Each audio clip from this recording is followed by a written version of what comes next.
Assalamu alaikum wa rahmatullahi wa barakatuhu. All my dear students of class 8th, I hope all of you are staying well at home and following the COVID protocol. And I also hope that all of you are attending your classes regularly and keeping yourself updated with the regular work that is being given to you on the app. I had started with lesson number 1, that is transport of water, minerals and food in plants. Let's quickly revise it.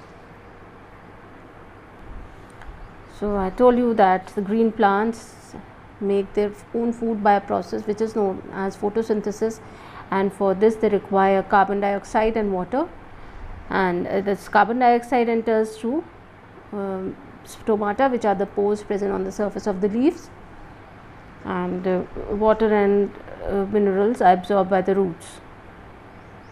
But all of these things need to be carried to all the parts of the plant. Whether it is food which has been prepared by leaves has to be transported to all the parts of the plant, or the water which has been absorbed through the roots from the soil is to be transported to each and every part of the plant. So for this a transport system is needed, and this transport system in plants is known as xylem and phloem. So collectively this is called as the vascular tissue or vascular, all the two, that is both of them, xylem and phloem, make up the vascular bundle or the vascular tissue of the plant. So these vascular tissue, they extend, you can see in the diagram that is given in the book as well, they extend from the root tip to the shoot tip of the plant, and the cells of the xylem and phloem, they form a long tube. This you can see in the form of tube over here, extending in all the directions. Is it clear? And this is responsible for transportation of material to all the parts of the plant. So I had started with the conducting tissues in plants, and I had discussed xylem.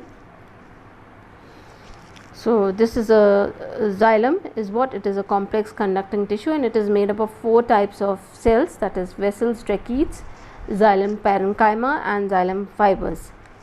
And I had even mentioned that xylem parenchyma is the living part of xylem, and other cells, that is the other parts or the elements, that is xylem vessels, tracheids and xylem fibers, are dead.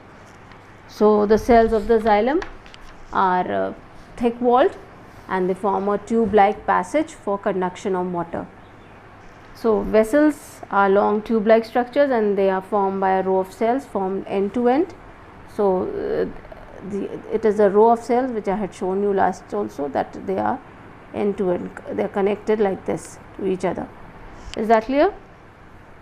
With each other they are connected, and the end walls between the cells dissolve to form a continuous hollow tube which is responsible for the transport of water and minerals in the plants. So they are open at both the ends, and the walls have deposition of lignin. So they provide mechanical support, that is all the non-living parts, they provide mechanical support, and they are responsible for the transport of water and minerals both laterally and vertically, means both sidewise and upwards. Is that clear?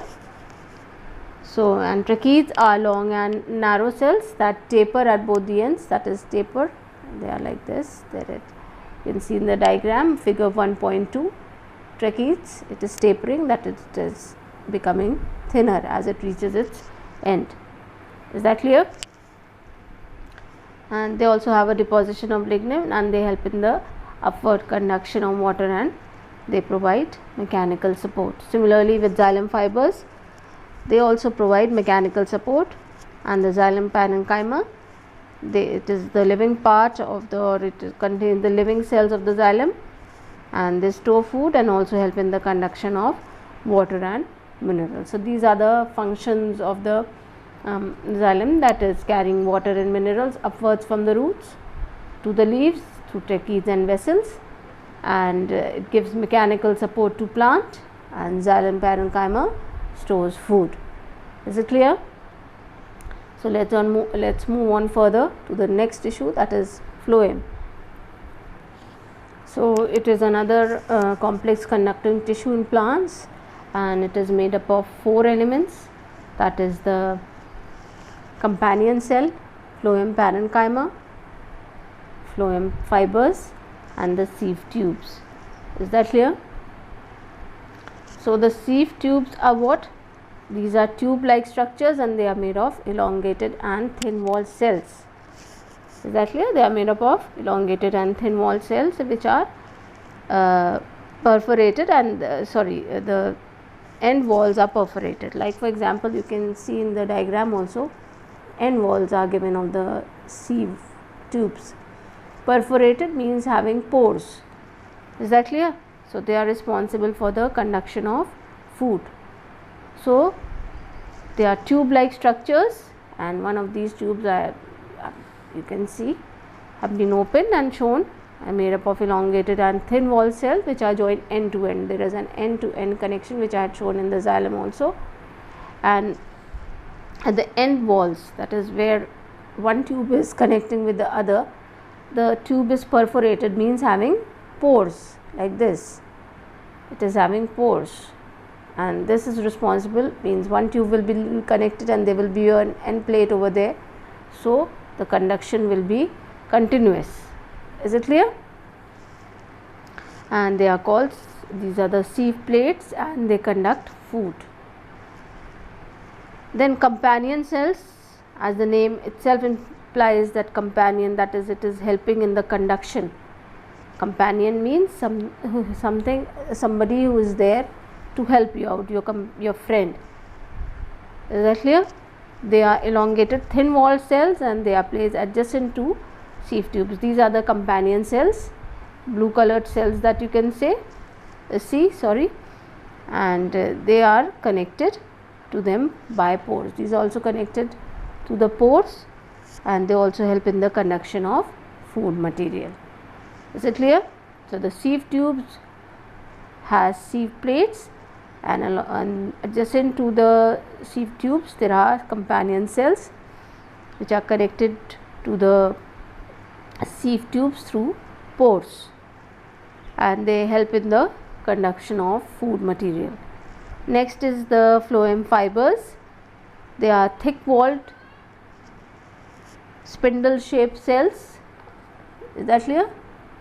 They are spindle shaped cells and they are made up of sclerenchymatous tissue. And obviously these are dead and they give mechanical strength to the plant. As compared to the xylem fibers, they are long and narrow sclerenchymatous, while the phloem fibers are thick walled spindle shaped dead cells. Is that clear? And sclerenchymatous fibers, they are also made up of and they give mechanical strength to the plant. Then the phloem parenchyma. Phloem parenchyma, these are thin walled parenchyma cell and they store food. Is that clear? These are the cells which store food and help in the or provide the nutrition to the phloem. Is that clear? So I'll revise once again. That is, phloem is made up of 4 elements, that is sieve tubes, companion cells, phloem parenchyma and phloem fibers. Then sieve tubes form tube like structure and they are joined end to end through perforated plates which are called as sieve plates, and these are responsible for conduction of food. Then adjacent to them are placed elongated companion cells and they are connected to them by pores and they also help in the conduction of food. And the phloem fibers, they are thick walled spindle shaped dead cell made of sclerenchymatous fibers and they give mechanical strength to the plant. And the phloem parenchyma, these are thin walled parenchyma cell and they store food. So these are the 4 elements of phloem. So if you sum up, what are the different functions of phloem? So you can easily, and I think you have understood what the functions are. That is, the phloem is responsible for the transport of food which is being prepared by the leaves to the other parts of the plant, and this it is doing with the help of the sieve tubes and companion cells. Then the food moves as the water moves laterally and vertically. Similarly, the food also moves upwards and downwards in the phloem. Is that clear? And water is coming from down, definitely it has to move upwards and vertically, that means laterally, sideways. Is that clear? And here water is being prepared by the leaves, so it has to move in all directions, downwards, upwards, everywhere. So it is through the phloem that the food moves in all the direction, and the sieve tubes conduct food along with companion cell. This I have told you just now. And what is aiding in this? The phloem parenchyma, which is giving mechanical strength to the plant, that is giving proper strength to the plant so that it can perform the function properly and efficiently, and phloem parenchyma stores the food and keeps the phloem healthy. That provides nutrition to the food, to the phloem tissue. While phloem fibers of some plants are the source of commercial fibers like the jute, hemp and flax that you get, of which various things are made of.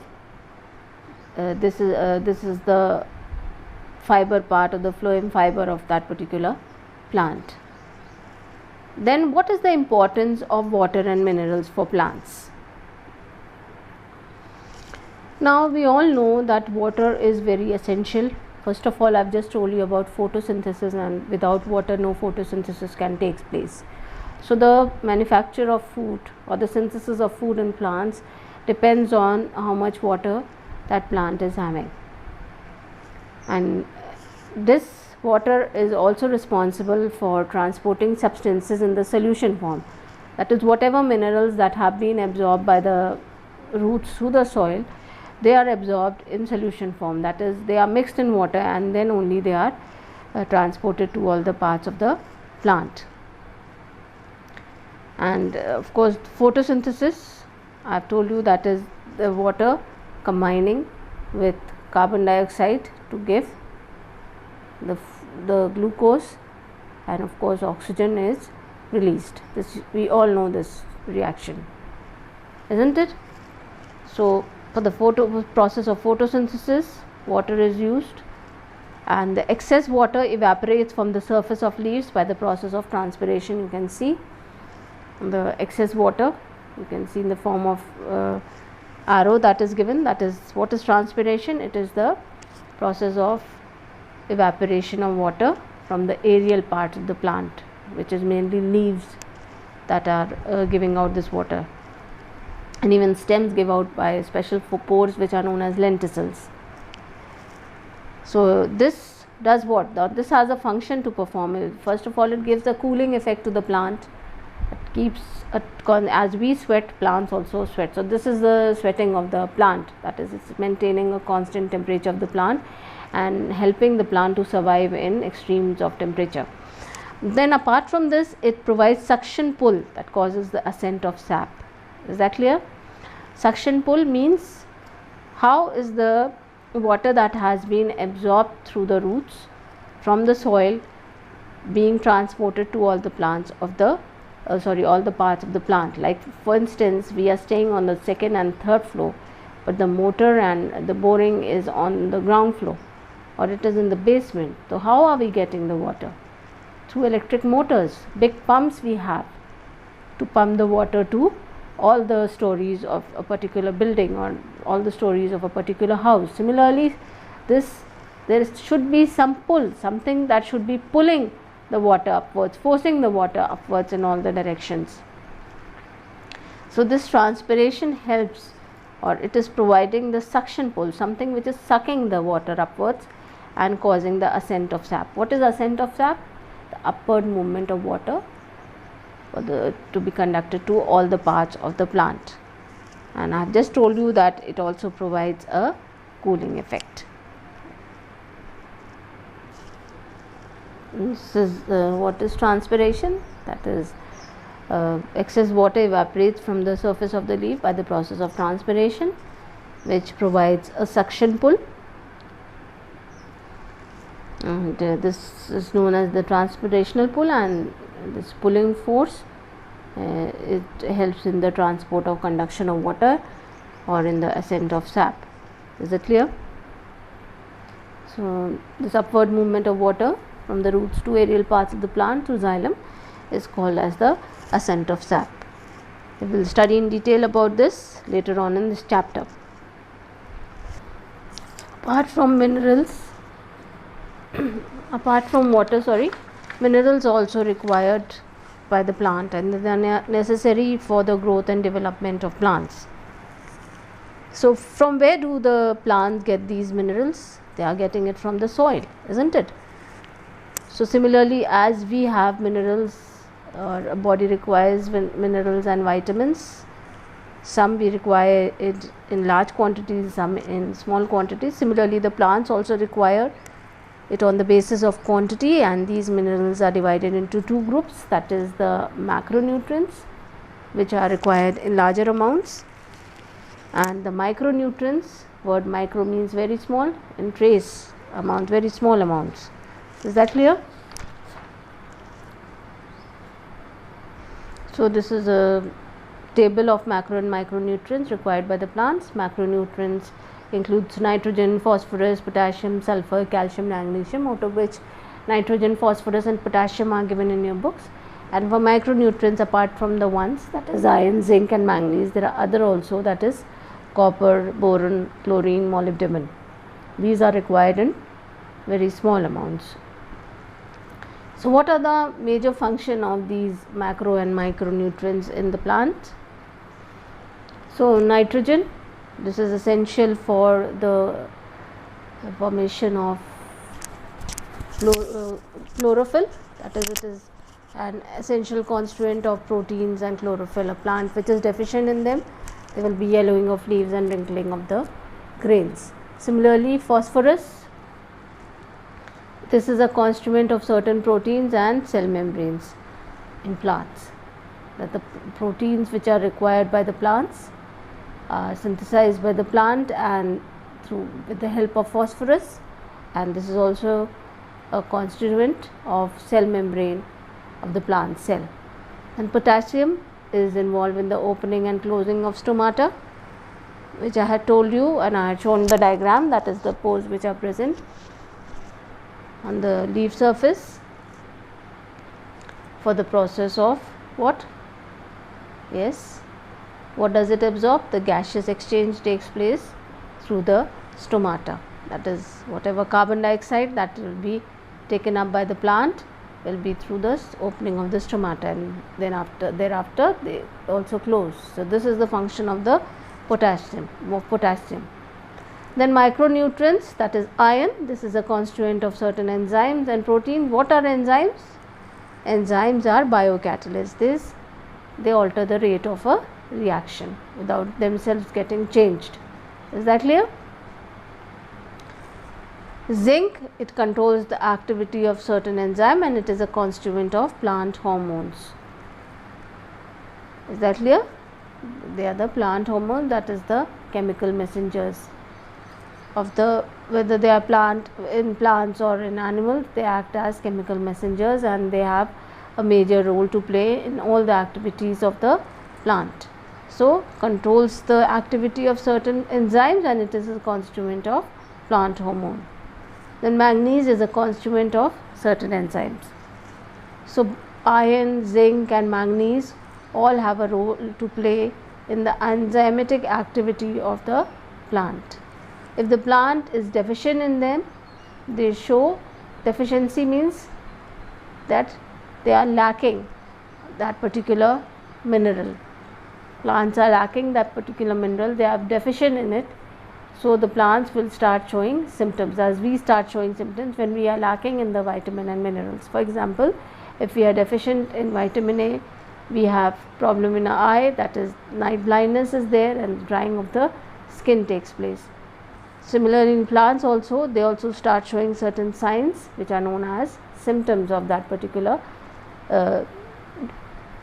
mineral deficiency. So if a plant is deficient in nitrogen, there will be yellowing of leaves. Over here you can see this, there has been a yellowing of leaves and wrinkling of the grains. Grains are not shown, but you can see the position of the leaf, the yellowing takes place. If a plant is deficient in phosphorus, what happens? That there is premature falling that is the leaf fall takes place before time, and purple and red spots appear on the leaves, and there is delay in the germination of seeds. Exactly, purple and yellow spot appear on the leaves and there is delay, that is they take time in the germination of seeds. Then if a plant is deficient in potassium, what happens? The curling of the leaf tips takes place. Curling of the leaf tips occurs. I'll continue with this in the next session. Please revise whatever I have taught today. Allah Hafiz.